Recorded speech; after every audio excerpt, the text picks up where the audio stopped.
یہ دل میرا، تحریر فرحت اشتیاق، قسط نمبر 27۔ میر فاروق سائرہ کے پاس اسلام آباد پہنچے تھے۔ وہ گھر کے اندر داخل ہوئے تو عطیہ ان کی آمد کی خبر پاتے ہی کسی کمرے سے باہر نکل آئی۔ السلام علیکم صاحب۔ اس نے انہیں دیکھ کے احترام سے سلام کیا۔ میر فاروق نے محض سر ہلایا۔ بیگم صاحبہ کہاں گئی ہیں؟ جب ان کی گاڑی اسٹریٹ میں داخل ہوئی تھی تب انہوں نے سائرہ کی گاڑی کو گھر سے نکلتے دیکھ لیا تھا۔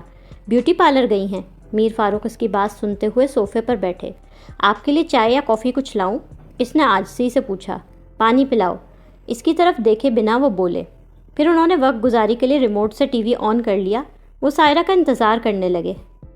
سائرہ اس وقت مری ایکسپریس وے پر واقع گلوریا جینس میں امان کے ساتھ بیٹھی تھی۔ وہ دونوں میز پر بیٹھے تھے۔ اطراف کا بڑا خوبصورت منظر دکھ رہا تھا۔ موسم ابر آلود اور خوبصورت تھا۔ بارش کے بعد ہلکی ہلکی ٹھنڈ محسوس ہو رہی تھی۔ ان دونوں کے سامنے کافی کے کپ رکھے تھے۔ امان نے leather jacket, jeans, long boots اور سر پر کاؤ بوائے ہیٹ پہن رکھا تھا۔ وہ ایک نظر میں پہچانا نہیں جا رہا تھا۔ سائرہ نے بھی سر پر اسٹائل سے اسکارف لے رکھا تھا۔ اوور کوٹ اسٹائل کے کوٹ میں ملبوس تھی۔ آنکھوں پر گلاسز بھی تھے۔ وہ دونوں ایسی میز پر بیٹھے تھے جہاں سے وہ دونوں وہاں آنے والے ہر فرد کو دیکھ سکتے تھے، مگر وہاں آنے والا کوئی بھی شخص فوراً ان دونوں کو نہیں دیکھ سکتا تھا۔ یہاں بلانے کی وجہ؟ ہم اسلام آباد میں بھی تو مل سکتے تھے، سائرہ نے امان سے پوچھا۔ احتیاط ہمیشہ بہتر رہتی ہے، امان اس کی طرف دیکھ کے سنجیدگی سے بولا۔ خیر یہ بتاؤ تم اپنے پیرنٹس کے پاس لاہور ہو آئیں؟ ہاں میں لاہور ہو آئی، سائرہ نے گردن ہاں میں ہلائی۔ اپنے ابا جی کو میں نے ہمارے پرانے محلے کی مسجد بھیجا تھا۔ پھر؟ امام صاحب عمرہ کے لیے گئے ہوئے ہیں، شاید ان کا بیٹا سعودیہ میں ہے، وہ اسی کے پاس گئے ہوئے ہیں، غالباً 1-1.5 ماہ بعد واپس آئیں گے، سائرہ نے سنجیدگی سے اطلاع دی۔ یعنی بات 1-2 مہینے بعد پر چلی گئی ہے۔ امان کے چہرے پر ناگواری کا ہلکا سا تاثر ابھرا۔ ہاں کیا کر سکتے ہیں، اب ان کی واپسی پر ہی ہمیں پتہ چل سکے گا کہ نکاح نامے کی کوئی کاپی ان کے پاس ہے کہ نہیں۔ اس نے کندھے اچکائے۔ پھر ایک لمحے کے توقف کے بعد وہ بولی، ہاں یہ ایک تصویر مجھے ملی ہے اپنے گھر سے ہمارے نکاح کے دن کی۔ اس نے کہتے ہوئے پرس کھولا اور اس میں سے ایک تصویر نکالی اور اسے امان کی جانب بڑھایا۔ تصویر کسی سستے موبائل سے کھینچی معلوم ہو رہی تھی، اس لیے تصویر کی کوالٹی خراب تھی۔ تصویر میں دلہن بنی سائرہ تو پہچانی جا رہی تھی، مگر اس کے برابر میں شلوار قمیص اور ویسٹ کوٹ میں ملبوس میر فاروق کا چہرہ پہچان میں نہیں آ رہا تھا۔ ان کا منہ جھکا ہوا تھا۔ نہ تصویر کلیئر ہے اور نہ میر فاروق پہچانا جا رہا ہے۔ یہ ان جیسی ہائٹ اور جسم کا کوئی بھی بندہ ہو سکتا ہے، میرے اور تمہارے علاوہ کوئی نہیں مانے گا یہ میر فاروق ہے۔ امان نے تصویر کو دیکھتے ہی نفی میں گردن ہلائی اور تصویر کو ریجیکٹ کر کے اسے واپس میز پر رکھ دیا۔ جانتی ہوں اس کا فیس ٹھیک سے نظر نہیں آ رہا اور تصویر بھی کلیئر نہیں ہے۔ اب سب سستے موبائل سے کھینچی تصویر کی کوالٹی ایسی ہی ہو سکتی ہے۔ وہ برا ماننے والے انداز میں تصویر واپس اپنے پرس میں رکھنے لگی۔ امان بے تاثر چہرے کے ساتھ خاموش بیٹھا رہا۔ لیکن خیر میری اپنے دوسرے بھائی سے بات ہوئی ہے، وہ آج کل امریکہ میں ہوتا ہے۔ اس کا کہنا ہے اس نے ہمارے نکاح کی کافی تصویریں کھینچی تھیں اور اس کے موبائل کا رزلٹ اس پکچرز سے بہتر ہوگا۔ اس نے مجھ سے وعدہ کیا ہے وہ اپنے پرانے لیپ ٹاپ ہارڈ ویئر میں سے وہ پکچرز تلاش کرے گا، اس نے خجرت جوش میں بتایا۔ مگر امان کے تاثرات میں تبدیلی نہیں آئی۔ اس سے کہو ذرا جلدی کام کرے، وہ قدرے حکمیہ سے انداز میں بولا۔ تم فکر نہ کرو، میں اسے روز یاد دلا رہی ہوں، اس نے تسلی دی ہے۔ وہ ایک پل کے وقفے کے بعد اس نے پوچھا، تمہاری شادی کب ہے؟ اس کی آنکھوں میں مزہ لینے والا تاثر تھا۔ بس اب کچھ ہی وقت باقی رہ گیا ہے، امان جواباً سنجیدگی سے بولا۔ ویسے تو خیر تم میرے کسی سوال کا جواب نہیں دیتے، لیکن مجھے یہ بتاؤ کیا تم سن شائن سپر اسٹور پر پہلی دفعہ جب مجھ سے ملے تھے تو جان بوجھ کر ملے تھے؟ سائرہ نے اس کی طرف بغور دیکھا۔ تمہیں کیا لگتا ہے؟ وہ کافی کی سپ لیتا مسکرایا۔ اس کی مسکراہٹ گہری اور پراسرار تھی۔ تب تو کوئی شک نہیں ہوا تھا، لیکن اب تم سے مل کے اندازہ ہو رہا ہے کہ وہ ملاقات بھی اتفاقیہ نہیں تھی۔ مجھے لگتا ہے تم اس دن سے بھی پہلے سے مجھے جانتے ہو، وہ مشکوک انداز میں بولی تھی۔ اسے یہ لڑکا حد درجہ تیز اور چلاک نظر آتا تھا۔ بہت ذہین ہو تم، امان قدرے طنزیہ انداز میں مسکرایا۔ تمہارے گھر سے تمہیں فالو کرتا تمہارے پیچھے پیچھے سن شائن سپر اسٹور آیا تھا، امان بولا۔ یعنی تمہیں میرا گھر کا بھی پتہ تھا، اور یہ بھی کہ میں میر فاروق کی بیوی ہوں؟ سائرہ نے حیرانگی سے پوچھا۔ یہ اس کے وہم و گمان میں بھی نہیں تھا، امان نے ہاں میں سر ہلا دیا۔ میری زندگی میں اتفاق سے اور اچانک کچھ نہیں ہوتا، جو بھی ہوتا ہے پوری پلاننگ کے بعد ہوتا ہے۔ وہ اس کی آنکھوں میں دیکھتے ہوئے بولا، میں میر فاروق کے لو افیئرز، مسٹریس اور شادیوں کے بارے میں وہ سب بھی جانتا ہوں جو تمہیں بھی نہیں پتہ ہوگا۔ اس کے لہجے میں مغروریت تھی. مثلاً میرا مطلب ہے مجھے تو یہ تو پتہ ہے کہ مجھ سے شادی سے پہلے اس نے اپنا دل بہلانے کے لیے مختلف وقتوں میں گرل فرینڈ اور مسٹریس رکھی تھی، پر اس کی کسی اور شادی کا مجھے نہیں پتہ. سائرہ بری طرح چونکی تھی. تم سے شادی سے کئی سال پہلے اس نے ایک فرینچ عورت سے شادی کی تھی. اسے دبئی میں شاندار گھر لے کر دیا تھا تاکہ یہ ہر ہفتے اس سے جا کے مل سکے، مگر وہ شادی زیادہ عرصے چلی نہیں. اس فرینچ عورت نے اس سے طلاق لے لی. وہ میر فاروق کا نام ہمیشہ حقارت اور نفرت سے لیتا تھا. اس کے متعلق بات بھی ایسے کرتا تھا جیسے دنیا کے سب سے قابل نفرت شخص کا ذکر کر رہا ہو. وہ ویسٹ کی عورت رہتی بھی کیسے اس کے ساتھ؟ یہ میرا ہی حوصلہ ہے جو اس کے ظلم و زیادتیاں 7 سالوں سے بھگت رہی ہوں. سائرہ کی آنکھوں میں میر فاروق کے لیے غم و غصہ ابھرا. امان نے کافی کی سپ لیتے سرسری نظریں ادھر ادھر دوڑائیں. وہ احتیاطاً یہ چیک کر رہا تھا کہ وہ دونوں یہاں سیف تو تھے، کہیں کوئی انہیں پہچان تو نہیں رہا تھا. لیکن تمہیں یہ سب کیسے پتہ چلا میر فاروق کے بارے میں؟ سائرہ نے سنجیدگی سے اسے دیکھا. جب انسان کسی کے بارے میں کھوج لگانا چاہے تو قبر سے مردہ بھی نکال لاتا ہے. بس جاننے کی جستجو ہونی چاہیے. وہ ہلکا سا مسکرایا. سائرہ دلچسپی سے مسکرائی. میر فاروق اگر شیر تھا تو داماد اسے سوا شیر ملنے والا تھا. تم بہت چلاک آدمی ہو. اگر یہ تعریف ہے تو شکریہ. امان نے مسکرا کے تعریف قبول کی. مجھے خوشی ہے میر فاروق جیسے شاطر اور مکار آدمی کا تم سے پالا پڑا ہے. تمہاری چلاکی اور ہوشیاری دیکھ کے لگتا ہے تم اسے ناکو چبے چبوا دو گے. وہ میر فاروق کا امان کے ہاتھوں ہونے والا حشر سوچ کر بھی انجوائے کر رہی تھی. میں درست وقت آنے سے پہلے اپنے کارڈ ظاہر نہیں کرتا. جو ہوگا وہ وقت آنے پر تم بھی دیکھ لو گی. وہ جواباً کافی کے سپ لیتے ہوئے پراسرار لہجے میں بولا. اس کا چہرہ سنجیدہ تھا. وہ امان سے مل کر مطمئن اور مگن سے انداز میں اپنے گھر واپس آئی تھی. اس کے کندھے پر بیگ تھا اور ہاتھ میں موبائل اور والیٹ. وہ والیٹ میں اپنی کار کی چابیاں رکھتی اندر داخل ہوئی تو اس کی نظر میر فاروق پر پڑی. وہ ٹی وی پر کوئی فٹ بال میچ دیکھ رہے تھے. ہاتھ میں سگار تھا. سامنے میز پر کافی کے 3 کپ پڑے نظر آ رہے تھے. سائرہ انہیں دیکھ کے حیران ہوئی تھی. اس کے وہم و گمان میں بھی نہیں تھا کہ گھر پر میر فاروق آئے ہوئے ہوں گے. چونکہ دل میں چوٹ تھا اس لیے انہیں دیکھ کے ڈر بھی گئی. آپ؟ بوکھلاہٹ میں بے ساختہ اس کے منہ سے نکلا. کیسی ہو سوئٹ ہارٹ؟ میر فاروق نے اس کی طرف مسکرا کے دیکھا. آپ اچانک کیسے؟ وہ تھوک نگلتی اٹک اٹک کے بولی. میر فاروق نے اس کی بوکھلاہٹ لمحہ بھر میں بھانپ لی، مگر بظاہر انہوں نے چہرے پر کوئی تاثر نہیں آنے دیا اور اسی طرح مسکرا رہے تھے. کیا بات ہے بھائی، کیا مجھے دیکھ کے خوشی نہیں ہوئی؟ پاس بھی نہیں آ رہی؟ بس تم یاد آ رہی تھی. دل نے کہا اپنی سائرہ سے ملاؤ. وہ انتہائی غور سے سر سے پاؤں تک اسے دیکھے جا رہے تھے. سائرہ اپنی جگہ سے ہل بھی نہیں پا رہی تھی. نہیں، آپ کو دیکھ کے خوش کیوں نہیں ہوں؟ اس نے جلدی سے نفی میں سر ہلایا. وہ خواہ مسکرائی. بس آپ کے آنے کا پتہ نہیں تھا نا پہلے سے، اس لیے حیران ہوئی. ایکچولی نور کی شادی قریب ہے نا، تو مجھے لگا اب آپ شادی کے بعد ہی آئیں گے میرے پاس. بولتے ہوئے وہ ان کی جانب بڑھی. میر فاروق نے اس کا ہاتھ تھام کے اسے اپنے برابر میں بٹھا لیا. آپ کب آئے؟ دل میں چونکہ چوٹ تھا اس لیے میر فاروق سے نظریں کترا کے اپنا بیگ، والیٹ اور موبائل سامنے میز پر رکھتے ہوئے اس نے پوچھا. تھوڑی دیر ہو گئی. تم کہاں گئی تھی؟ میر فاروق کا لہجہ پیار بھرا تھا، مگر وہ اسے گہری جانچتی ہوئی نظروں سے دیکھ رہے تھے. میں گھبراہٹ میں فوراً اسے جگہ سمجھ نہیں آئی. اس نے تھوک نگلا. میں وہ سیلون گئی تھی، زیب سیلون. وہاں اپائنٹمنٹ لیا ہوا تھا آج میں نے. مینی، پیڈی، فیشل اور پھر ہیئر ٹریٹمنٹ تھی. کافی ٹائم لگ گیا. وہ میر فاروق سے مسکرا کے بولی. انہیں اندازہ ہو گیا کہ سائرہ جھوٹ بول رہی تھی. ویسے میری بیگم اتنی خوبصورت اور حسین ہے کہ انہیں کسی سیلون جانے کی ضرورت ہی نہیں. لیکن خیر اچھا کیا، خود کو ٹائم دیا. انہوں نے رومانٹک سے انداز میں اس کے بالوں کی لٹوں کو چھوا. جی، آپ نے کچھ لیا یا خالی کافی ہی پیتے جا رہے ہیں؟ وہ اپنے خوف پر قابو پا کے بمشکل مسکرائی. خالی کافی پہ گزارا کیا ہے، بھوک لگی ہوئی ہے، کچھ اچھا سا کھلا دو. میں ابھی عطیہ سے کہہ کے آتی ہوں. وہ فوراً ان کے پاس سے اٹھی. خود کو نارمل اور پرسکون کرنے کے لیے وہ کچھ دیر کے لیے ان کے پاس سے اٹھنا چاہتی تھی. عطیہ کہاں ہو بھائی؟ وہ ملازمہ کو آواز دیتی اندر کچن کی طرف چلی گئی. میر فاروق نے بغور اسے وہاں سے جاتے دیکھا. انہیں سائرہ کا گھبرانا، بوکھلانا چونکا گیا تھا. انہوں نے سائرہ کا بیگ اور والیٹ اٹھایا اور اسے کھولا. انہیں اس کے والیٹ میں سب سے اوپر ہی مرا توڑا سا بڑا کاغذ ملا. یہ ڈیبٹ کارڈ کے ذریعے کی گئی پیمنٹ کی رسید تھی. اس پر 2 کپ کافی کی پیمنٹ کی گئی تھی. اس رسید پر آج کی تاریخ اور کوئی 1.25 گھنٹے پہلے کا ٹائم درج تھا.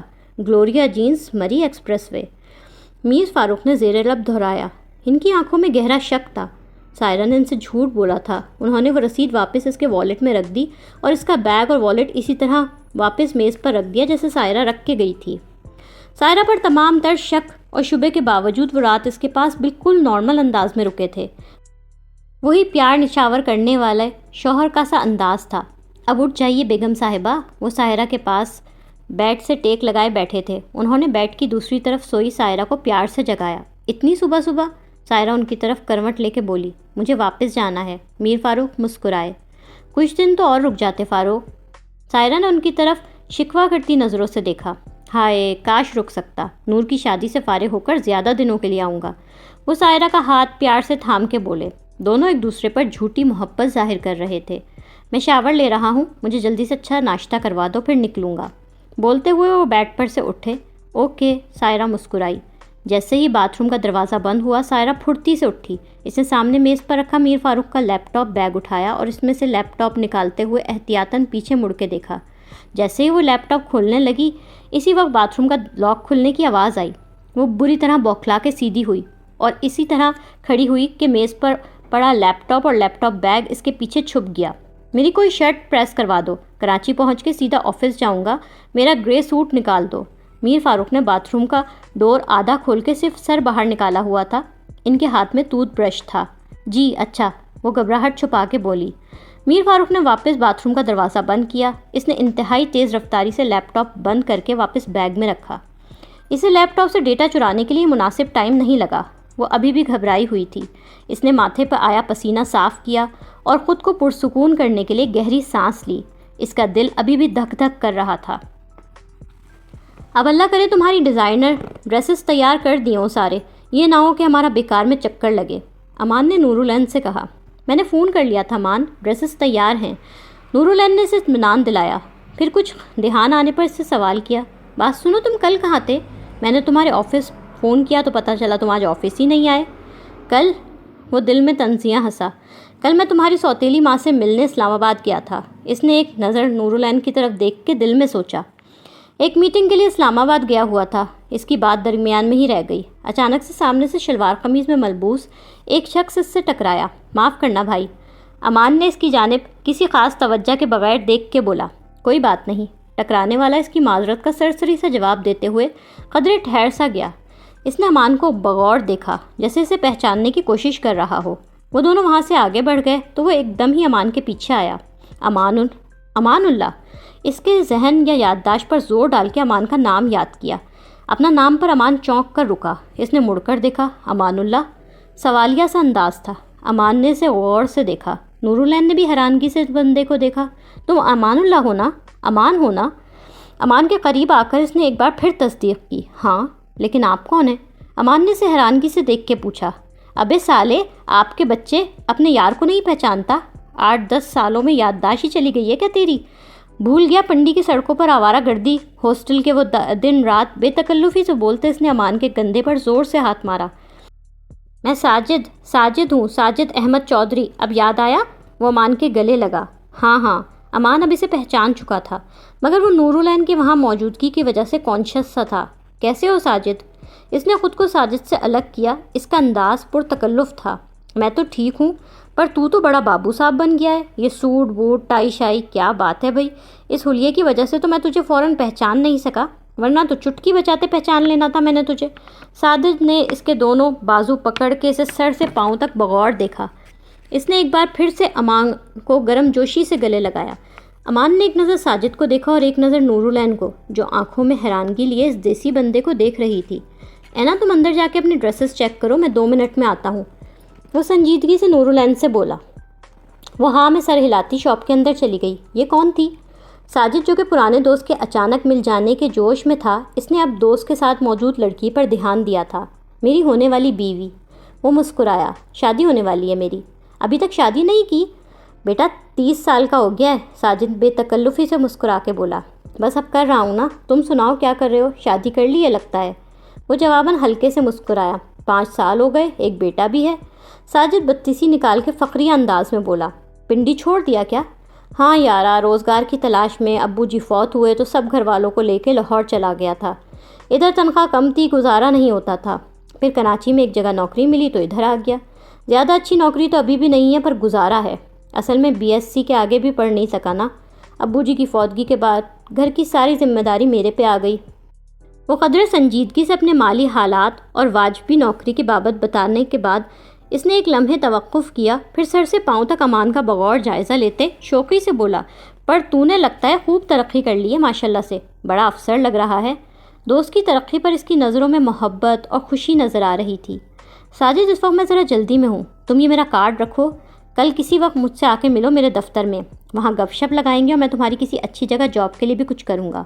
امان کو اندازہ ہو گیا کہ ساجد لمبی بات کرنے کے موڈ میں تھا، مگر اس کو اس وقت نور العین کی فکر تھی۔ اس نے عجلت بھرے انداز میں والیٹ سے اپنا وزٹنگ کارڈ نکال کے ساجد کو پکڑایا۔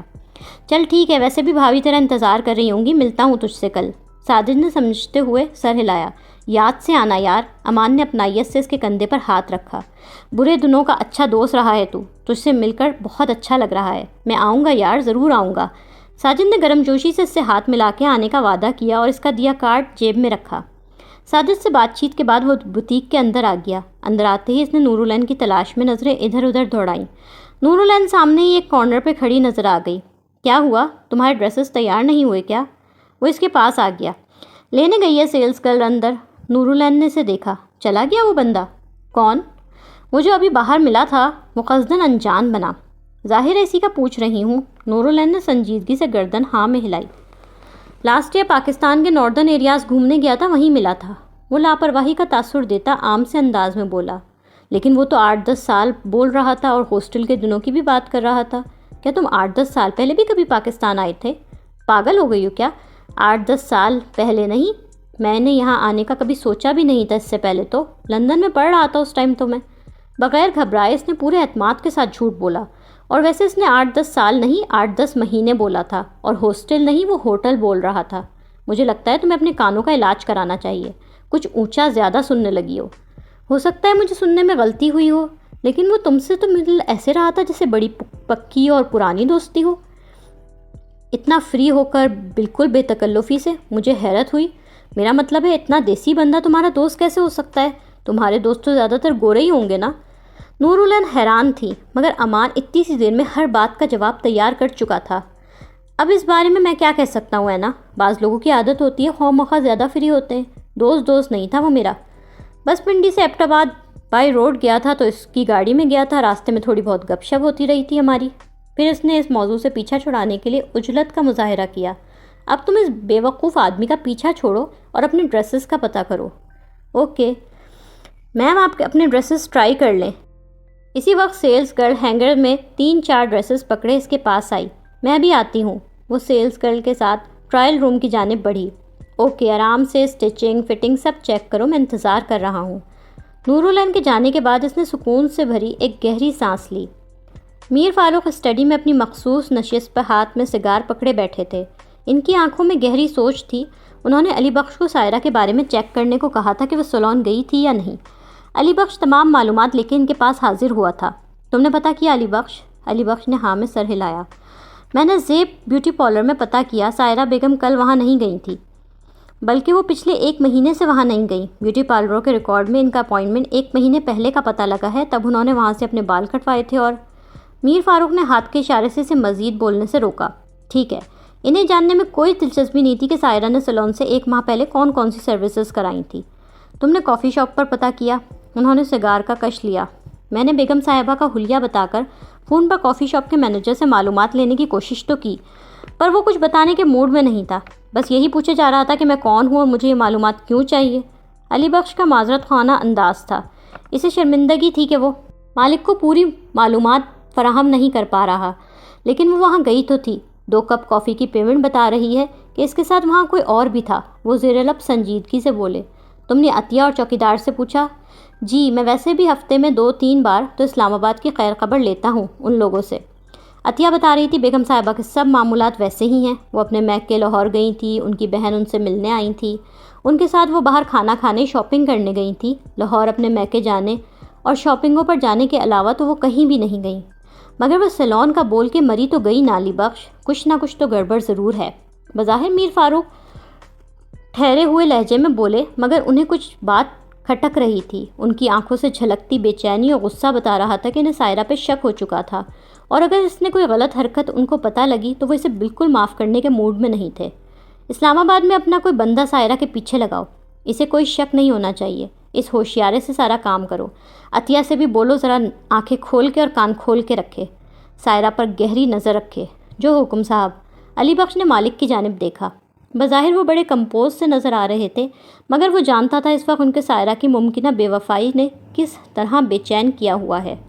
وہ کہاں کہاں جاتی ہے، کس کس سے ملتی ہے، مجھے رپورٹ پوری چاہیے اور وہ بھی بہت جلدی. ٹھیک ہے صاحب. علی بخش نے عاجزی بھرے انداز میں سر ہلایا. اگر مجھے پتہ لگا نا کہ تم مجھے دھوکہ دے رہی ہو تو تمہیں خود اپنے ہاتھوں سے قتل کروں گا. تمہاری لاش چیل کووں کے آگے ڈال دوں گا سائرہ فاروق. علی بخش کے جانے کے بعد میر فاروق خود سے بولے. ان کے چہرے پر سخت طیش اور غصہ پھیلا ہوا تھا. اب بس صرف ثبوت کا انتظار ہے.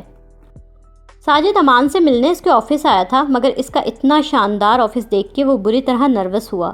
اسے دوست کی اس شاندار مالی حیثیت، عالی شان دفتر کو دیکھنے کے بعد اپنا آپ کمتر لگ رہا تھا. وہ اندر آتے ہوئے جھجک رہا تھا. امان اسے دیکھتے ہی گرم جوشی سے اپنی سیٹ پر سے اٹھا. ساجد آؤ یار. اسے ساجد کو بڑی اپنائیت اور گرم جوشی سے گلے لگا کے استقبال کیا. یار تو بڑا آدمی بن گیا ہے، مجھے تو تیرے دفتر میں آتے ہوئے شرم آ رہی ہے.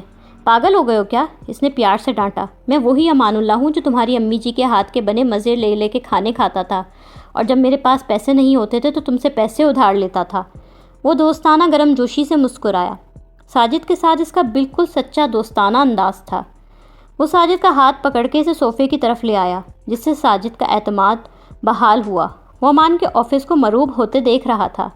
یار تیرے پاس اتنا پیسہ کہاں سے آیا ہے؟ تیری تو کایا ہی پلٹ گئی. میرا نہیں، سب چچا کا پیسہ ہے. وہ لاپرواہی سے ہنس کے بولا. اب وہ دونوں صوفے پر ساتھ بیٹھے تھے.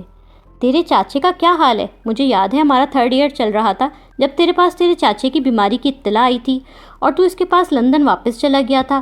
بعد میں پھر تیری کوئی خیر خبر ہی نہیں ملی. میں نے تجھے بڑا ڈھونڈا، پر تیرا لندن کا پتہ، ٹیلی فون نمبر کچھ بھی تو نہیں تھا میرے پاس. ساجد کی آواز پس منظر میں چلی گئی اور امان کو 20 سال پہلے کے خوفناک دن پھر سے یاد آ گئے، جب اس کی ساری کائنات اجڑ گئی تھی، جب اس کے ماں باپ اور بہن بے دردی سے قتل کر دیے گئے تھے، اس کے ماں باپ اور بہن مار ڈالے گئے تھے، اور وہ سہما ہوا بچہ اسی جنگل میں چھپا گھٹ گھٹ کے روتا وہیں جنگل میں بے ہوش ہو گیا تھا. تیز ہوا، بارش ہو رہی تھی. جنگل میں سے لکڑیوں کا گٹھا سر پر اٹھائے سادہ حلیے والا فضل الہی ذرا تیز قدموں سے چل رہا تھا. لکڑیوں کو بھیگنے سے بچانے کے لیے اس نے ان کو اپنی گرم مردانہ شال میں لپیٹ رکھا تھا کہ اچانک اسے کسی پتھر پہ سے بارش کے پانی کے ساتھ مل کر بہتا انسانی خون نظر آیا. ساتھ ہی اسے کسی بچے کے کراہنے کی آوازیں بھی آئیں. اس نے چوک کے ادھر ادھر دیکھا. وہ پتھر سے چڑھ کے اوپر آیا. اسے درختوں کے جھنڈ میں جھاڑیوں کے درمیان بے ہوش پڑا امان نظر آیا. وہ اپنے ماں باپ اور بہن کے قتل اپنی آنکھوں کے سامنے ہوتا دیکھنے کے بعد جنگل میں ڈر اور خوف کے مارے وہاں سے بھاگتا بھاگتا کہیں چوٹیں کھاتا بے ہوش ہو کر گر پڑا تھا. اس کے سر، ہاتھوں اور پیروں سے خون بہہ رہا تھا. اس کے چہرے پر چوٹوں اور زخموں کے گہرے نشان تھے. او بچے، تو کون ہے؟ فضل الہی پریشانی سے بولا. اس نے بچے کو ہلانے جھلانے کی کوشش کی. بے ہوشی میں تکلیف اور خوف کے سبب امان کے منہ سے ہلکی ہلکی کراہنے کی آوازیں نکل رہی تھیں. اللہ خیر، یہ تو زخمی ہے. اس کا پہاڑی لب و لہجہ تھا. فضل الہی نے انسانی ہمدردی کے تحت فوراً بے ہوش پڑے امان کو اپنی گود میں اٹھایا اور اپنے گھر لے آیا. پتھروں اور لکڑیوں سے بنا یہ خستہ حال چھوٹا سا مکان تھا. امان کمرے میں ایک بوسیدہ سی چارپائی پر بخار میں غنودگی کی حالت میں پڑا ہوا تھا.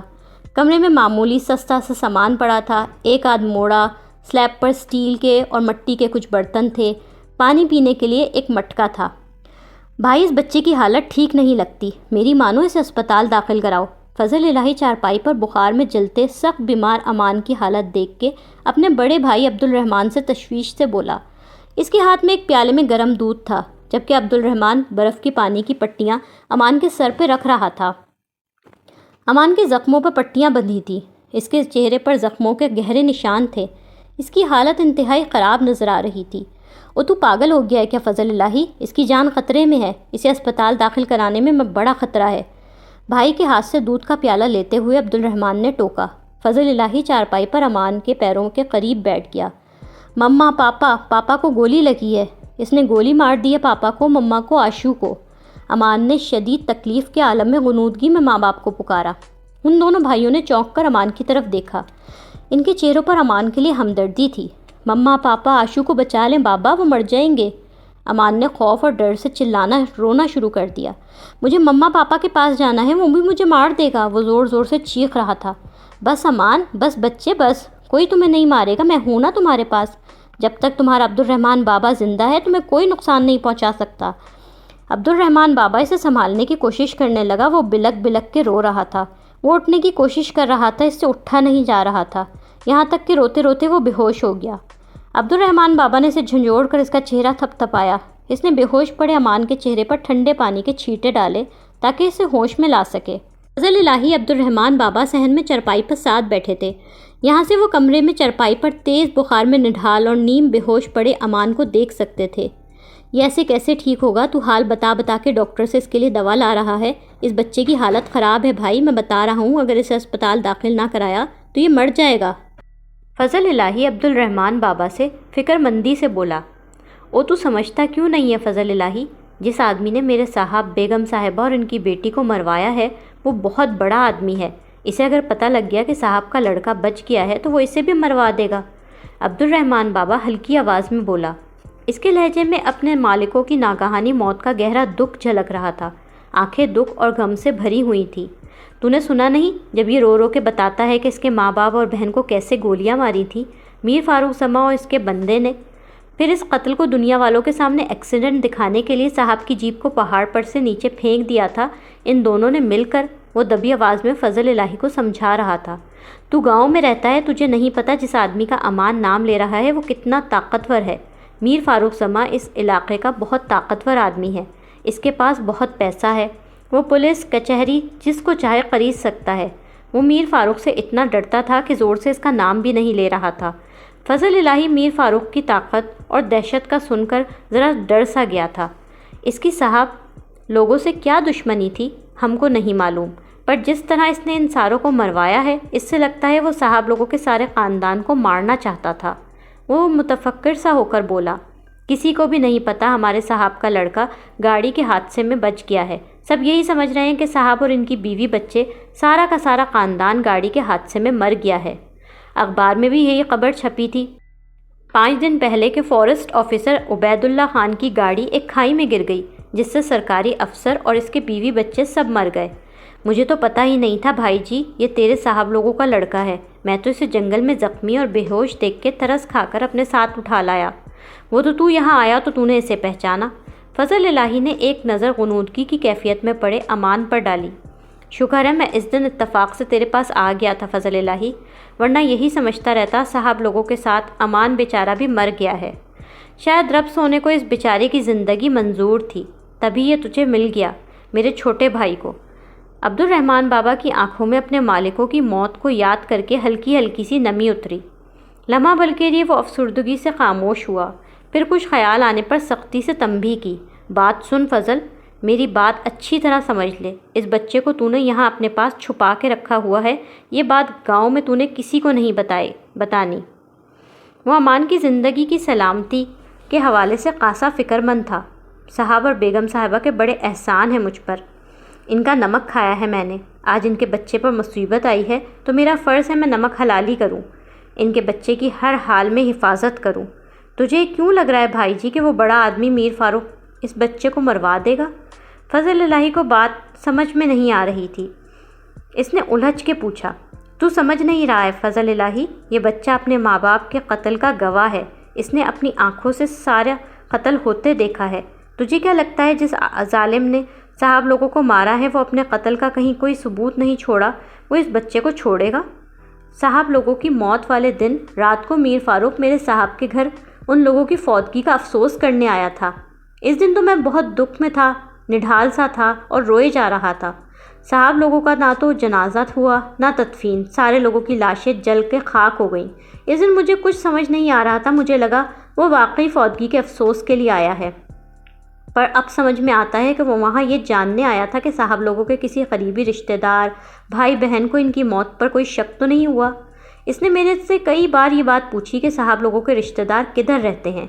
یہ سن کر کہ صاحب لوگوں کا کوئی قریبی رشتہ دار ہے ہی نہیں، میر فاروق مطمئن ہو گیا تھا۔ میر فاروق نے اپنے جرم کا ہر ثبوت مٹا دیا تھا۔ اسے امان کے زندہ ہونے کا پتہ لگا تو وہ اسے بھی قتل کرا دے گا۔ پر اب تو کرے گا کیا بھائی؟ ویسے تو اس کی حالت دیکھ کے مجھے لگتا ہی نہیں ہے کہ یہ بچہ بچے گا، لیکن اگر بچ گیا تو اسے کب تک اپنے پاس چھپا کر رکھوں گا میں؟ فضل الہی کے چہرے پر الجھن اور پریشانی تھی۔ میں اس کے چاچے کو فون کرنے کی کوشش کرتا ہوں۔ میں نے 1-2 بار صاحب اور بیگم صاحبہ کو بولتے سنا ہے کہ شاید صاحب کا کوئی سوتیلا بھائی ہے اور وہ ولایت میں رہتا ہے۔ میں گھر جا کے فون نمبروں والی ڈائری میں اس کا نمبر ڈھونڈتا ہوں، کیا پتہ امان کے چاچے کا فون نمبر مجھے مل جائے۔ بھائی کے اس سوال پر عبدالرحمن بابا کچھ سوچ کے بولا، اسے صحیح سے یاد نہیں تھا، یہ محض اس کے اندازے تھے، مگر وہ نمبر مجھے مل جائے یہ میں چاہتا ہوں۔ میں امان کے لیے اور اس کی حفاظت کے لیے ہر طرح کی کوشش کرنے کو تیار ہوں، تو بس اس کی حفاظت کر فضل الہی، اس کا خیال رکھ۔ عبدالرحمن بابا نے ایک دکھ بھری نظر بیمار اور نڈھال پڑے امان پر ڈالی۔ امان کمرے میں چارپائی پر کسی بت کی طرح ساکت گمسم لیٹا تھا۔ وہ ابھی بھی بیمار لگ رہا تھا، مگر اس کی حالت پہلے سے بہتر تھی۔ اس کی آنکھیں خشک اور ویران تھیں، ان میں موت کا سناٹا تھا۔ وہ اپنے ماں باپ اور بہن کی موت کے سہنے سے ابھی تک باہر نہیں نکلا تھا۔ باہر کسی نے دروازے پر دستک دی تھی۔ فضل الہی نے دروازہ کھولا۔ باہر عبدالرحمن بابا تھا۔ کیا ہوا، تجھے ٹیلی فون نمبر ملا؟ اس کے چاچا سے بات ہوئی؟ ہاں بات تو ہوئی ہے، عجیب ہی پتھر دل آدمی ہے وہ، اسے تو اپنے بھائی بھرجائی بھتیجی کے مرنے کا سن کے بھی کوئی دکھ نہیں ہوا۔ میں نے بڑی منت کی ہے اس کے آگے کہ اپنے بھتیجے کو ساتھ لے جائے، ورنہ یہاں وہ بھی مارا جائے گا۔ اللہ رسول کے واسطے دیے ہیں، اب پتہ نہیں وہ آتا ہے ادھر کہ نہیں۔ عبدالرحمن بابا نے اضطرابی انداز میں کندھے پر رکھا رومال جھاڑ کے دوبارہ دوسرے کندھے پر ڈالا۔ مولا کرے اسے تھوڑی خدا خوفی آ جائے اور وہ اسے اپنے ساتھ لے جائے، ورنہ ہم لوگ اسے کب تک چھپا کے یہاں رکھیں گے؟ میں تو 15 دن میں پریشان ہو گیا ہوں، کام پر جاتا ہوں اسے گھر پر بند کر کے تو سارا وقت اسی کی فکر لگی رہتی ہے۔ فضل الہی پریشانی سے بولا۔ اس نے اپنے بھائی کے حکم پر امان کو اپنے پاس رکھا ہوا تو تھا، مگر وہ اس ذمہ داری سے پریشان بھی ہو گیا تھا۔ امان کو ان کی ساری آوازیں سنائی دے رہی تھیں۔ اس کی آنکھوں میں بے چینی، غصہ اور انکار سب کچھ ایک ساتھ ابھرا۔ وہ ایک دم چرپائی سے اٹھا اور نقاہت بھرے انداز میں چلتا کمرے سے نکلا۔ عبدالرحمن اور فضل الہی دونوں نے اسے دیکھا۔ میں کہیں نہیں جاؤں گا، میں کہیں نہیں جاؤں گا عبدالرحمن بابا، مجھے میرے گھر جانا ہے، مجھے مما پاپا آشو کے پاس جانا ہے۔ وہ جذباتی ہو کر بہت غصے سے بولا۔ امان بچے صبر کرو، صبر، تیرے ماں باپ کو اللہ نے اپنے پاس بلا لیا ہے، تو اپنے چاچا کے پاس چلا جائے گا تو تیری جان بچ جائے گی، ورنہ وہ ظالم لوگ تجھے بھی مار دیں گے۔ عبدالرحمن بابا فوراً دوڑ کے اس کے پاس آیا۔ اس نے امان کو دلاسا دینے کے لیے اپنے ساتھ لگانا چاہا، مگر اس نے دھکا دے کر عبدالرحمن کو خود سے دور ہٹایا۔ میں اسے گولی مار دوں گا، میں میر فاروق کو گولی ماروں گا، اس نے میرے مما پاپا اور آشو کو گولی ماری، چلا کے بولتے ہوئے وہ بے بسی، صدمے اور غم سے نڈھال ہو کے رو پڑا۔ بیٹا تو اس طاقتور آدمی سے بدلہ نہیں لے سکتا، تو ابھی بچہ ہے، چھوٹا ہے، کمزور ہے۔ میر فاروق زماں بہت طاقتور ہے، تو اس کا کچھ بھی نہیں بگاڑ سکتا ابھی۔ عبدالرحمن بابا نے اسے اپنے ساتھ لگا لیا۔ اسے پیار سے چپ کراتے کراتے ان کی اپنی آنکھوں میں بھی آنسو آ گئے۔ عبدالرحمن بابا نے کوشش کر کے امان کے چچا عبداللہ سے رابطہ کیا تھا، مگر چونکہ اسے اپنے مرحوم سوتیلے بھائی سے کوئی جذباتی وابستگی نہیں تھی، اس لیے نہ تو اس کی موت کا کوئی خاص افسوس ہوا، نہ اس کے بیٹے سے کوئی ہمدردی۔ مگر عبدالرحمن بابا کوشش کرتے رہے کہ کسی طرح وہ امان کو اپنے پاس بلا لے، کیونکہ امان یہاں محفوظ نہیں تھا۔ مگر عبداللہ اس معاملے کو ٹالتا رہا، یہاں تک کہ 2 ماہ گزر گئے، مگر عبدالرحمن بابا کوشش کرتے رہے، جس کا نتیجہ یہ ہوا کہ چچا کو ترس آ گیا اور اس نے امان کو اپنے پاس بلانے کی حامی بھر لی۔ اس کا چاچا اسے خود لینے نہیں آیا۔ فضل الہی نے بیگ میں جلدی جلدی امان کے کپڑے اور سامان رکھتے عبدالرحمن سے پوچھا، وہ اسے اپنے پاس بلانے کو تیار ہو گیا، یہی بڑی بات ہے فضل الہی، ورنہ اب 2 مہینے بعد تو مجھے لگنے لگا تھا کہ وہ شاید امان کو اپنے پاس کبھی بھی نہیں بلائے گا۔ وہ بیگ بند کرتے ہوئے بولا۔ صحن میں گمسم کھڑے امان کو کمرے سے ان کی آوازیں سنائی دے رہی تھیں۔ 2 ماہ بعد اب اس کی چوٹیں اور زخم ٹھیک ہو چکے تھے۔ وہ صاف ستھرے لباس میں تھا جو عبدالرحمن بابا اسی کے گھر سے چھپا کے لے کے آیا تھا۔ مجھے اس نے فون پر بولا ہے میں امان کو اسلام آباد پہنچا دوں، وہاں اس کے چاچا کے کوئی ملنے والے ولایت جا رہے ہیں، امان انہی کے ساتھ ہوائی جہاز پر جائے گا۔ اس نے افسردگی سے بیگ کی زپ بند کی۔ رات کے اندھیرے میں اس لیے سے لے کے ادھر سے نکل رہا ہوں تاکہ کوئی ہمیں دیکھ نہ لے، تو دعا کرنا فضل الہی میں امان کو خیر خیریت سے اس کے چچا کے دوست کے حوالے کراؤں، پھر میری ذمہ داری پوری ہو جائے گی۔ وہ امان کا بیگ اٹھائے باہر صحن میں آ گئے۔ وہ اسی طرح صحن میں کھڑا تھا، اس کی آنکھوں میں وہاں سے جانے کا انکار تھا۔ اس کا چچا اسے خود لینے تک نہیں آیا تھا بھائی جی، پتہ نہیں وہاں پردیس میں اس بیچارے کے ساتھ کیا سلوک کرے گا۔ خیر ہم کر بھی کیا سکتے ہیں، 2 مہینے سے اپنے پاس چھپا کے رکھ لیا، اس سے زیادہ دن تو ہم نہیں رکھ سکتے۔ بیٹا تمہارے گھر سے تمہارے کچھ کپڑے اس بیگ میں ڈال لایا ہوں، بیگم صاحبہ کے زیور ڈبوں سے نکال کے تمہارے کپڑوں میں چھپا کے رکھ دیے ہیں، کبھی ضرورت پڑے گی تو تم نکال لینا۔ عبد الرحمن بابا نے اپنے ہاتھ میں موجود بیگ اس کو دکھایا۔ میں نہیں جاؤں گا عبد الرحمن بابا، میں اس آدمی کو نہیں جانتا، میں اس کے پاس نہیں جاؤں گا۔ آپ مجھے میرے گھر کیوں نہیں لے کے جاتے؟ مجھے میرے گھر جانا ہے، مجھے میرے کسی چچا کے پاس نہیں جانا، مجھے اپنے گھر جانا ہے۔ وہ ضدی لہجے میں بولتے پھر سے رو پڑا۔ بیٹا تیرا یہاں سے جانا بہت ضروری ہے، ابھی میر فاروق کو پتہ نہیں تو بچ گیا ہے، یہاں رہا تو اسے کبھی نہ کبھی پتہ لگ جائے گا اور وہ ظالم آدمی تمہیں بھی مروا دے گا، وہ تمہیں زندہ نہیں چھوڑے گا۔ عبد الرحمن بابا نے اسے سنجیدگی سے سمجھایا۔ نہ چاہتے ہوئے بھی اسے عبد الرحمن بابا کی بات ماننی پڑی۔ گہری رات کے اندھیرے میں چوری چھپے منہ چھپائے وہ عبد الرحمن بابا کے ساتھ ان کے بھائی کے گھر سے دبے پاؤں نکلا تھا۔ وہ بے آواز مسلسل رو رہا تھا۔ پہاڑی علاقے میں ہر طرف گہری رات کا اندھیرا پھیلا ہوا تھا۔ وہ اور عبد الرحمن بابا ایک مسافر ویگن میں سوار ہوئے تھے۔ ویگن میں ان کے علاوہ کئی اور مسافر بھی تھے۔ عبد الرحمن بابا نے اس کا چہرہ چھپانے کے لیے اسے ہوڈ والی جیکٹ پہنا رکھی تھی۔ وہ ہوڈ منہ پر کافی آگے تک کر رکھا تھا تاکہ اس کا چہرہ کوئی بھی فوراً نہ پہچان سکے۔ ویگن چل پڑی۔ وہ گاڑی کے بند شیشے سے اس پار اس جگہ، سڑک اور ہر چیز کو حسرت اور غم سے دیکھ رہا تھا۔ ویگن اونچے پل پر سے گزر رہی تھی۔ اسے اچانک دور اندھیرے میں ڈوبا بالکل ویران سا اپنا کاٹیج نظر آیا۔ اس کی آنکھوں میں آنسو بھر آئے۔ اس کے کانوں میں گولیاں چلنے کی، حمیرہ کی چیخ اور شیروں کے بھونکنے کی آوازیں گونجنے لگیں۔ اسے اپنے ماں باپ اور بہن کا بے رحمی سے قتل یاد آ گیا۔ آج میں یہاں سے جا رہا ہوں میر فاروق، لیکن ایک دن واپس ضرور آؤں گا۔ اپنی مما، پاپا اور آشو کی موت کا تم سے بدلہ لوں گا۔ میں واپس آؤں گا میر فاروق، ضرور واپس آؤں گا، بڑا ہو کر، طاقتور ہو کر، تمہیں نہیں چھوڑوں گا میں۔ اس کی آنکھوں میں بے بسی کے ساتھ ساتھ شدید غصہ بھی ابھرا تھا۔ وہ چھوٹا سا بچہ بدلہ کی آگ میں جل رہا تھا۔ ابھی وہ کمزور تھا، میر فاروق کا کچھ نہیں بگاڑ سکتا تھا، مگر اس کی آنکھوں میں بھرا انتقام اور نفرت بتا رہے تھے کہ وہ اپنے ماں باپ اور بہن کے قاتل کو مرتے دم تک معاف کرنے والا نہیں تھا۔ وہ ڈرا سہما پاکستان سے لندن اپنے چچا کے گھر پہنچا تو اس کی آنکھوں میں خوف، بے اعتباری، پریشانی بھری تھی۔ اس کا بیگ اس کے کندھے پر ٹنگا تھا۔ عبداللہ کے گھر کا ایک بنگالی ملازم اس کو لے کے اندر آیا۔ وہ شاندار محل نما گھر قیمتی فانوس، دبیز قالین، بے حد عالیشان فرنیچر سے مزین تھا۔ عبداللہ کسی پارٹی میں جانے کے لیے تیار ہوا تھا۔ وہ سیٹی پر کسی گانے کی دھن بجاتا سیڑھیوں سے نیچے اتر رہا تھا۔ اس کی امان پر نظر پڑی تو اس نے سیٹی روک دی۔ امان نے اسے سہمی ہوئی نظروں سے دیکھا۔ عبداللہ نے اسے سر سے پاؤں تک بغور دیکھا۔ آ گئے تم؟ اس نے نہ بھتیجے کو پیار کیا، نہ سر پر ہاتھ رکھا، نہایت سرسری سے انداز میں رسماً پوچھا، السلام علیکم۔ وعلیکم السلام۔ عبداللہ اسے بغیر محبت ہمدردی کے دیکھ رہا تھا۔ اسلام، اسے اس کا کمرہ دکھا دو، وہ نوکر سے بولا۔ میں کیتھرین کی طرف جا رہا ہوں، وہاں پارٹی ہے، اسے کھانے وانے کا پوچھ لینا۔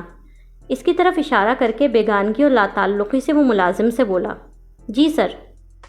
وہ وہاں سے جانے لگا، پھر جاتے جاتے کچھ یاد آنے پر رکا، مڑ کر اسے دیکھا۔ بات سنو بھائی، کیا نام ہے تمہارا؟ اس نے ذہن پر زور ڈال کے نام یاد کرنے کی کوشش کی۔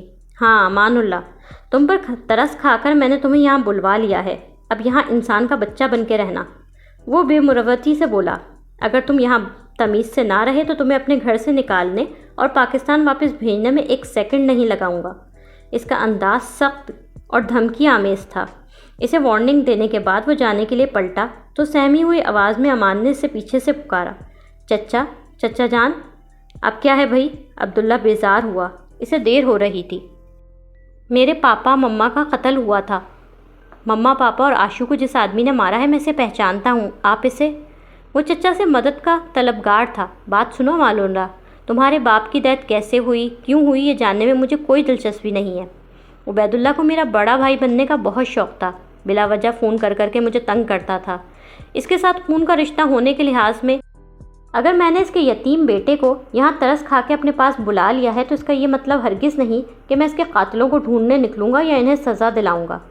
عبداللہ نے اس کی بات تمسخرانہ انداز میں کاٹی۔ اس کا لب و لہجہ بے حسی اور بے مروتی بھرا تھا۔ تمہیں یہاں رہنے کی جو سہولت ملی ہے اسی کو میرا احسان سمجھو اور چپ چاپ یہاں رہو۔ اسی بیگانگی اور لا تعلقی سے دیکھتا عبداللہ اسے وہیں کھڑا چھوڑ کر نکل گیا۔ 11 سالہ امان اس پردیس میں بالکل تنہا اور بے آسرا کھڑا تھا۔ اس کی آنکھوں میں بے بسی سے آنسو آ گئے۔ امان اللہ، ساجد نے اس کے سامنے ہاتھ لہرایا۔ ہاں؟ اس نے چونک کر ساجد کی طرف خالی نظروں سے دیکھا۔ کدھر کھو گیا یار؟ کچھ نہیں، بس کچھ پرانی باتیں یاد آ گئیں۔ کچھ دیر کے لیے اپنے حال سے بالکل کٹ گیا تھا۔ اس نے ایک گہری دکھ بھری سانس لی۔ تم کیا کہہ رہے تھے؟ وہ اب مکمل طور پر ساجد کی طرف متوجہ ہوا۔ میں تجھ سے تیرے چاچے کا حال پوچھ رہا تھا یار۔ اتنا تو مجھے یاد ہے کہ تو نے بتایا تھا کہ تیرے ولایتی چاچے کا سلوک تیرے ساتھ اچھا نہیں تھا۔ وہ گھر پر خراب عورتوں کو لاتا تھا، تیرے ساتھ مار پیٹ کرتا تھا۔ ساجد نے اپنا سوال دہرایا۔ اس کے لہجے میں افسوس تھا۔ ایک رات اس نے گھر پر اپنے عیاش دوستوں کو بلا کر پارٹی رکھی تھی۔ شراب کے نشے میں اس کے 2 دوستوں نے تیرے ساتھ برا فیل کرنے کی کوشش کی اور تو نے شور مچا دیا تھا۔ ہاں، اور چچا نے اس رات میری بہت مار لگائی تھی کہ میں نے ان کے دوستوں کی بے عزتی کی ہے۔ مجھے مار مار کے ادموا کر دیا تھا انہوں نے۔ اس کی آنکھوں میں ماضی کی تلخیاں ابھری تھیں۔ ہاں، مجھے یہ بات تو نے بتائی تھی، مجھے یاد ہے۔ تو اس کے اگلے ہی دن اپنے چچا کے گھر سے بھاگ گیا تھا۔ اپنا اے لیول ادھورا چھوڑ کے تو چاچے کو بغیر بتائے لندن سے پاکستان بھاگ آیا تھا۔ ہاں ساجد، میری ماں کا زیور میرے پاس تھا، اور تو کوئی پیسہ تھا نہیں۔ جہاز کا ٹکٹ خریدنے کے لیے چچا کے پیسے چرائے تھے۔ ایک بیگ میں اپنے کپڑے اور ماں کا وہ زیور رکھ کے 17.5 سال کی عمر میں پاکستان بھاگ کے آ گیا تھا۔ 11 سال کی عمر میں زبردستی لندن بھیجا گیا تھا۔ 17.5 سال کی عمر میں بھاگ کے واپس یہاں آ گیا تھا۔ وہ تلخ سے لہجے میں بولا۔ وہ تو پھر کہیں کھو گیا۔ ساجد نے دوبارہ اس کے سامنے ہاتھ لہرایا تو وہ ایک بار پھر ماضی کی تلخیاں یاد کر رہا تھا۔ اس دوران پیون چائے سرو کر گیا تھا، اس لیے سامنے میز پر چائے اور لوازمات سجے تھے۔ اس نے گہری سانس لی۔ سوری یار، بس تم سے ملا ہوں نا تو پرانی سب باتیں زیادہ یاد آنے لگی ہیں۔ ہاں، تم چچا کا پوچھ رہے تھے۔ میں تقریباً 3 سال پنڈی میں رہا۔ اس کے چہرے پر اداسی بھری مسکراہٹ آئی۔ وہ تو مجھے یاد ہے، ہم نے FSc ساتھ کیا تھا، BSc میں ساتھ داخلہ لیا تھا۔ ہم 3 سال گورنمنٹ کالج پنڈی کے ہاسٹل میں ساتھ رہے تھے، ایک ہی کمرے میں۔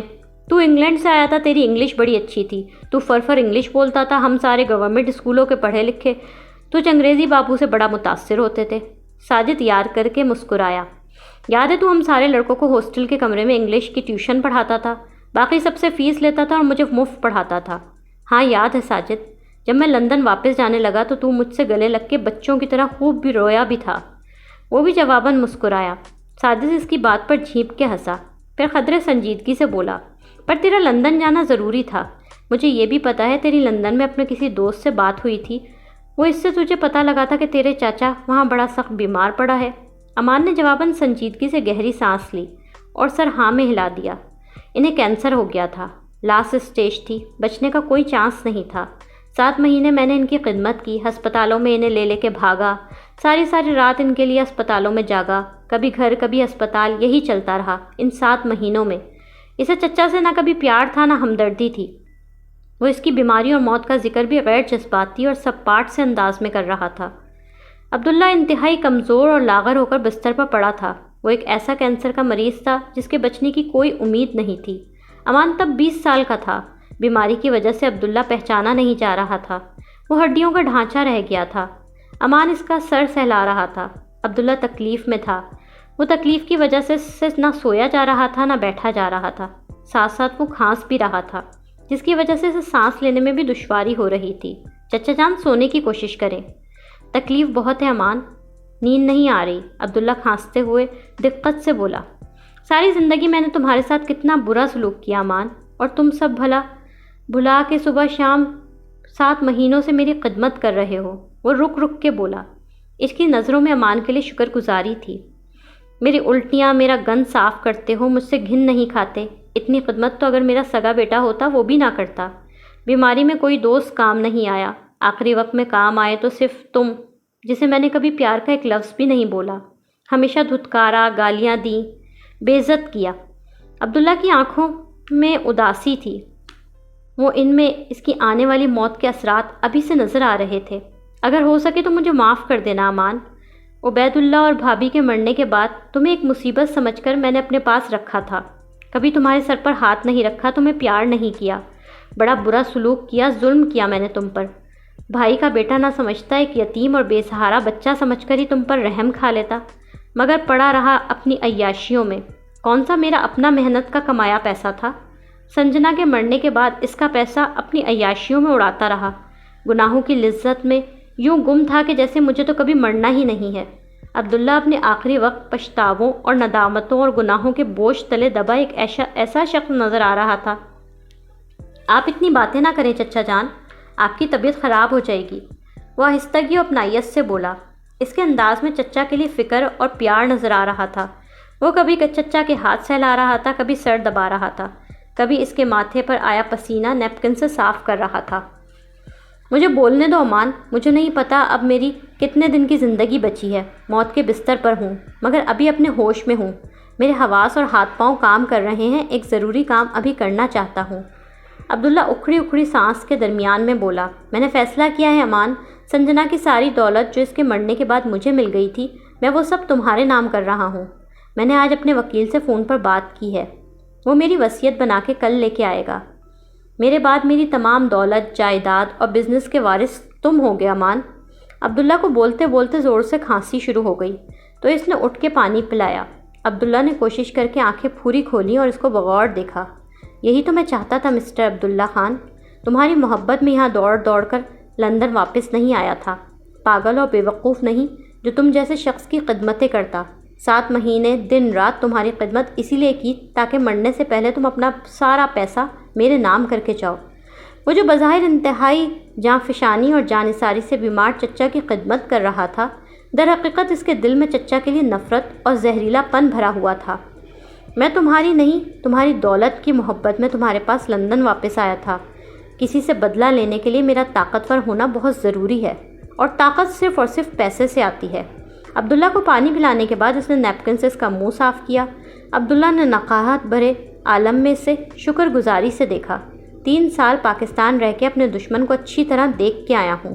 میر فاروق کے پاس بہت پیسہ اور بہت طاقت ہے، اسے برباد کرنے کے لیے میرے پاس اس کے ہی جتنا پیسہ ہونا بہت ضروری ہے۔ وہ بظاہر محبت بھرے انداز میں چچا کو دیکھ کے مسکرایا۔ عبداللہ نے تکلیف اور نقاہت کے عالم میں آنکھیں بند کر لیں۔ وہ اس کے پاس کھڑا اسے نفرت کی نظروں سے دیکھ رہا تھا۔ جلدی سے اپنی وصیت تیار کراؤ، سب کچھ میرے نام کرو اور بس پھر جلدی سے مرو تاکہ تم سے جان چھٹے۔ اب انتظار ہے تو تمہاری دولت ملنے کا اور تمہارے جلد سے جلد مرنے کا۔ وہ عبداللہ کے پاس کرسی پر بیٹھ کر ایک بار پھر سے اس کا ہاتھ سہلانے لگا۔ ICU کے بیڈ پر مرے ہوئے عبداللہ کا آکسیجن ماسک اور کینولا ڈرپس نرس نکال رہی تھی۔ ڈاکٹر نے عبداللہ کے مرنے کے بعد کھلی آنکھوں کو بند کیا۔ پیارے چچا جان، مر کے تم نے میرا کام بہت آسان کر دیا ہے۔ یوں تو ساری زندگی گدھے کی طرح کام کرتا، محنت کرتا، تب بھی میر فاروق کی ٹکر اور برابری پر آنے والی دولت نہیں کما سکتا تھا، نہ اس کی برابری کا اسٹیٹس بنا سکتا تھا۔ اب تمہاری دولت کے ذریعے اپنا اسٹیٹس اور حیثیت بناؤں گا۔ وہ بظاہر چہرے پر دکھ اور غم لیے کھڑا تھا، مگر اس کی آنکھوں میں چچا کی موت پر خوشی اور اطمینان پھیلا تھا۔ گڈ بائے چچا جان، اینڈ تھینک یو۔ یقین کرو تم بالکل یاد نہیں آؤ گے، نہ تمہارے لیے کبھی دل سے کوئی مغفرت کی دعا نکلے گی۔ اس کی آنکھوں میں نفرت بھری تھی۔ جس روز میر فاروق سے اپنا بدلہ لے لوں گا، اس دن تمہارا دیا یہ سارا پیسہ کہیں خیرات میں ڈال دوں گا۔ اس کے بعد اس دولت جائیداد سے مجھے کچھ لینا دینا نہیں ہوگا۔ شاید اسی طرح تمہارے بھی کچھ گناہ معاف ہو جائیں گے عبداللہ خان۔ وہ طنزیہ مسکراہٹ اور آنکھوں میں حقارت لیے اس کے مردہ وجود کو دیکھ رہا تھا۔ بار بار کہاں گم ہو جاتا ہے تو یار؟ ساجد نے اسے پکارا تو وہ ایک جھرجھری سی لے کر حال میں واپس آیا۔ یہی ہوں یار، وہ دکھی انداز میں مسکرایا۔ ہاں، میں تمہیں اپنے چچا کا بتا رہا تھا، بڑی تکلیف میں تھے بیچارے۔ ڈاکٹرز تو انہیں پہلے ہی جواب دے چکے تھے۔ میرے لندن واپس جانے کے 7 ماہ بعد ان کا انتقال ہو گیا تھا۔ سنجیدگی سے بولتے اس نے چائے کا کپ اٹھا کے ساجد کی طرف بڑھایا اور خود بھی کپ اٹھا لیا۔ ساجد نے افسوس سے سر ہلایا۔ ان کی بیوی بہت امیر عورت تھی۔ اس کے مرنے کے بعد اس کی سب دولت جائیداد چچا جان کو مل گئی تھی، اور چچا جان کے بعد ان کے اکلوتے وارث کو یعنی مجھے۔ اس نے چائے کا ایک گھونٹ بھرا۔ چچا جان ساری زندگی بیوی کا پیسہ عیاشیوں میں اڑاتے رہے، تب وہ پیسہ ختم نہیں ہوا تو میں نے تو دن رات محنت کر کے اس میں اضافہ کرنے کی کوشش کی تھی، پھر پیسہ کیسے ختم ہوتا؟ وہ اطمینان سے مسکرایا۔ ان کی موت کے بعد میں نے انجینئرنگ کالج میں ایڈمیشن لے لیا تھا اور ان کا بزنس بھی سنبھال لیا تھا۔ خوب محنت کی، کام کیا تو بزنس اور اچھا چل پڑا، بس پھر پیسہ ڈبل ہوتا چلا گیا۔ یار تو نے اتنے کم عرصے میں بڑی ترقی کی ہے ماشاءاللہ، دیکھ کے دل خوش ہو رہا ہے۔ روپیہ پیسہ وراثت میں مل جائے تو بھی اتنی ترقی ہر کوئی نہیں کر پاتا۔ ساجد پرخلوص انداز میں بولا، ویسے ذہین تو شروع سے ہے، ہمارے گروپ کا سب سے ہوشیار منڈا ہے تو، اور محنتی تو بہت ہے، ساری ساری رات جاگ کے پڑھائیاں کرتا تھا۔ جب انسان ایک مقصد کو سامنے رکھ کے زندگی گزارتا ہے نا ساجد، تو وہ محنت خود بخود کرنے لگتا ہے۔ مجھے میری منزل 11 سال کی عمر سے پتہ ہے۔ وہ پراسرار سے مسکراہٹ کے ساتھ بولا۔ ساجد نے ناسمجھی سے اسے دیکھا۔ اب یہ سب میں نے تجھے بتایا ہے، کبھی دوبارہ میری ہونے والی بیوی یا میرے سسرالیوں میں سے کسی سے ملو تو ان کے سامنے یہ ذکر نہ نکال دینا، ان کے سامنے پرانی کوئی بات نکال کے نہ بیٹھ جانا۔ اپنے سسرالیوں میں میں نے اپنے خاندانی رئیس ہونے کا امپریشن جما رکھا ہے، یہ نہ ہو تم میرا بنا بنایا امپریشن خراب کر دو۔ اس نے آئندہ کے لیے احتیاط کے طور پر ساجد کو تنبیہ کی۔ اگر ایسی بات ہے تو دوبارہ کبھی میری بھابھی سے یا تمہارے کسی ساس سسر سے سامنا ہوگا تو کچھ نہیں بولوں گا، تو فکر نہ کر۔ ساجد نے مسکرا کے بولا، میں تمہاری کسی اچھی جگہ جاب کرواتا ہوں ساجد، تمہارے سب مالی مسائل دور ہو جائیں گے۔ بس یار تم میرے ماضی کے بارے میں اپنا منہ ہمیشہ کے لیے بند رکھنا۔ اسے سنجیدگی سے سمجھایا۔ پکا وعدہ ہے دوست، کبھی زبان نہیں کھولوں گا۔ ساجد ایک مخلص، سچا، خراب، پرخلوص اور محبت کرنے والا انسان تھا۔ اس نے مسکرا کے امان کو یقین دلایا۔ لائک، کامنٹس، شیئر کریں اور تازہ ترین اپڈیٹس کے لیے سبسکرائب کریں۔